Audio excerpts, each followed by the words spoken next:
నమస్తే, welcome to Suman TV. తూర్పుగోదావరి జిల్లా రాజమహేంద్రవరంలో కల్తీ పాల ఘటనలో మృతుల సంఖ్య 5కు చేరింది. తాజాగా మరో 2 మృతి చెందినట్లుగా కూడా అధికారులు చెబుతున్నారు. దివాన్ చెరువుకు చెందిన రాధాకృష్ణమూర్తి, అలాగే లాల చెరువుకు చెందిన యాళ్ల శేషగిరిరావు తాజాగా మృతి చెందినట్లుగా చెబుతున్నారు. నిన్న ముగ్గురు పరిస్థితి విషమించడంతో ఆసుపత్రిలో చేర్చిన ఆ ముగ్గురు కూడా మరణించారు. దీంతో మొత్తం 5కి మృతుల సంఖ్య చేరుకుంది. లాల చెరువు, చౌడేశ్వరి నగర్ హౌసింగ్ బోర్డు కాలనీలో ప్రస్తుతం అయితే గనక ఎవరైతే పాలు రెగ్యులర్ గా పోయించుకుంటున్నారో ఆ ఇళ్లలో ఉన్న అందరి శాంపిల్స్ కూడా కలెక్ట్ చేసి పరీక్షలు అయితే చేస్తూ ఉన్నారు. ఇప్పటికే మృతుల సంఖ్య 5కు చేరడంతో పాటు 10ల సంఖ్యలో ఆసుపత్రిలో చికిత్స పొందుతున్నారు. ముఖ్యంగా ముగ్గురు చిన్నారుల పరిస్థితి విషమంగా ఉండడంతో వెంటిలేటర్ పై చికిత్స అందిస్తున్నారు. మరో చిన్నారి పరిస్థితి కూడా విషమించినట్టు చెబుతూ ఉన్నారు. 3 ఏళ్ల చిన్నారికి కిడ్నీ ఫెయిల్ అయిందంటూ కూడా ఇప్పటికే వైద్యులు ధృవీకరించారు.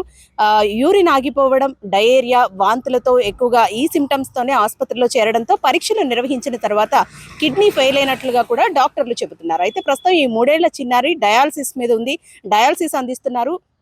దాదాపు ఈ ఏరియాలో 150 కుటుంబాలకు కోరుకొండకు చెందిన గణేష్ రెగ్యులర్ గా పాలు సప్లై చేస్తూ ఉంటాడు. అయితే ఈ 150 కుటుంబాలకు సంబంధించిన అందరి నమూనాలను కూడా సేకరించి ప్రస్తుతం అయితే పరీక్షలు నిర్వహిస్తూ ఉన్నారు. అలాగే ఈ పాల కేంద్రాలకు సంబంధించి అసలు రాజమహేంద్రవరానికి ఎక్కడెక్కడి నుంచి పాలు వస్తున్నాయి, ఎక్కడి నుంచి తీసుకువస్తున్నారు, ఎవరెవరికి ఈ పాలు విక్రయిస్తున్నారు, వీటన్నిటికీ సంబంధించి కూడా అధికారులు అయితే దర్యాప్తు వేగవంతం చేశారు. ఇప్పటికే పాల శాంపిల్స్ తో పాటు ఏదైతే పశువులు ఎక్కడి నుంచి ఈ పాలను సేకరిస్తున్నారో ఆ పశువుల శాంపిల్స్ ను కూడా తీసుకొని జన్యుపరమైన ఏమైనా ఇబ్బందులు ఉన్నాయా, లేదంటే ఏమైంది, అసలు ఈ పాలకు సంబంధించి కల్తీ ఎక్కడ జరిగిందనేది అధికారులు అయితే ఆరా తీస్తున్నారు. ప్రస్తుతం రాజమండ్రి వ్యాప్తంగా కూడా ఎవరెవరైతే ఈ కోరుకొండ నుంచి గణేష్ తీసుకొస్తున్న పాలను కొనుగోలు చేస్తున్నారో వీరి ఇళ్ల వద్ద అయితే ప్రస్తుతం అధికారులు, హెల్త్ ఆఫీసర్స్ అందరూ కూడా అక్కడ క్యాంపులను అయితే ఏర్పాటు చేశారు. వాళ్ళందరి రక్త అలాగే మూత్ర నమూనాలను సేకరించి పరీక్షలకైతే పంపిస్తూ ఉన్నారు.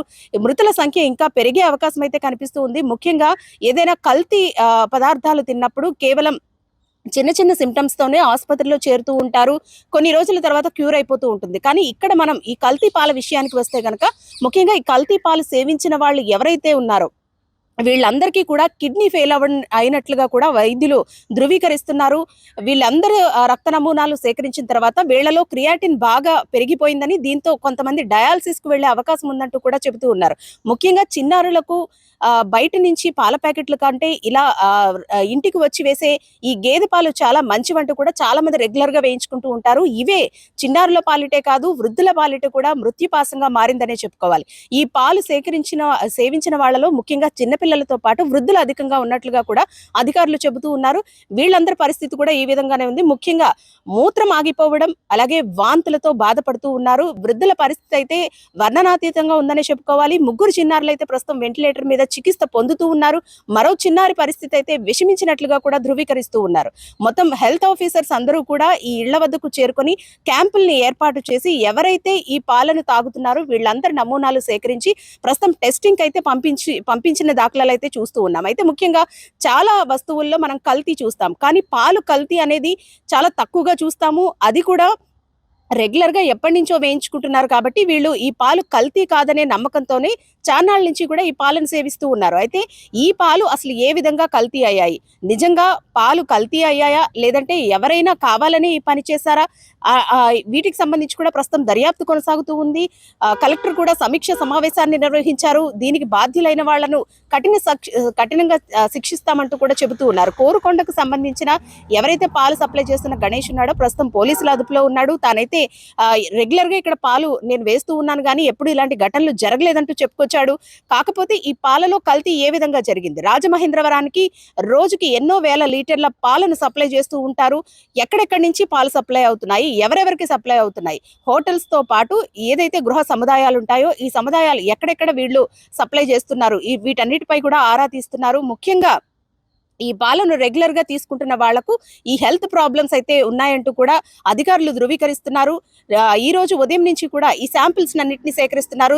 దాదాపు సేకరించిన శాంపిల్స్ లో చాలా మందికి కిడ్నీ సంబంధిత వ్యాధులు అయితే ఉన్నట్లుగా కూడా చెబుతూ ఉన్నారు. కేవలం ఈ పాలు సేవించడం వల్లే ఈ కిడ్నీకి సంబంధించిన వ్యాధులు వచ్చాయా లేదా అనేది కూడా నిర్ధారించాల్సిన అవసరం ఉంది.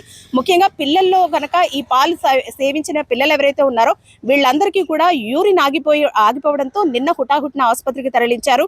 ఈ పాల పాల వల్ల ఇది జరిగిందన్న అనుమానం అయితే పేరెంట్స్ కి కలగలేదు. వైద్యులు టెస్టులు చేసిన తర్వాత కల్తీ పాలు సేవించడం వల్లే ఈ కిడ్నీ ఫెయిల్ అయిందంటూ కూడా వైద్యులు ధృవీకరించారు. అయితే ప్రస్తుతం అధికారులంతా కూడా సమీక్ష నిర్వహిస్తూ ఉన్నారు. కల్తీ పాలకు సంబంధించి ఎవరెవరు బాధ్యులున్నారో వీళ్ళందరినీ కూడా కఠినంగా శిక్షిస్తామంటూ చెబుతూ ఉన్నారు. అలాగే ముఖ్యంగా పాలను ఎక్కువగా బయట కొనుగోలు చేసేటప్పుడు 1-2 సార్లు ఆలోచించాలంటూ కూడా చెబుతూ ఉన్నారు. తెల్లనివన్నీ పాలు కావని ఒక్కసారి టెస్ట్ చేసుకోవాలంటూ కూడా చెబుతూ ఉన్నారు. ఏదైనా అనుమానం వస్తే గనక అధికారులకు కంప్లైంట్ చేయాలంటూ కూడా చెబుతూ ఉన్నారు. ప్రస్తుతం అయితే రాజమండ్రి వ్యాప్తంగా 5కి మృతుల సంఖ్య చేరింది. 10ల సంఖ్యలో అయితే ఆసుపత్రిలో చికిత్స పొందుతున్నారు. మరి వీరి పరిస్థితి ఏ విధంగా ఉంటుంది, అలాగే ఎటువంటి చర్యలు తీసుకుంటారు, మున్ముందు కల్తీ పాల విషయానికి సంబంధించి ఎటువంటి సూచనలు చేస్తారు, వేచి చూడాల్సిన అంశం. కెమెరా పర్సన్ శ్రీధర్తో అనుశ్రీ, సుమన్ టీవీ, రాజమండ్రి.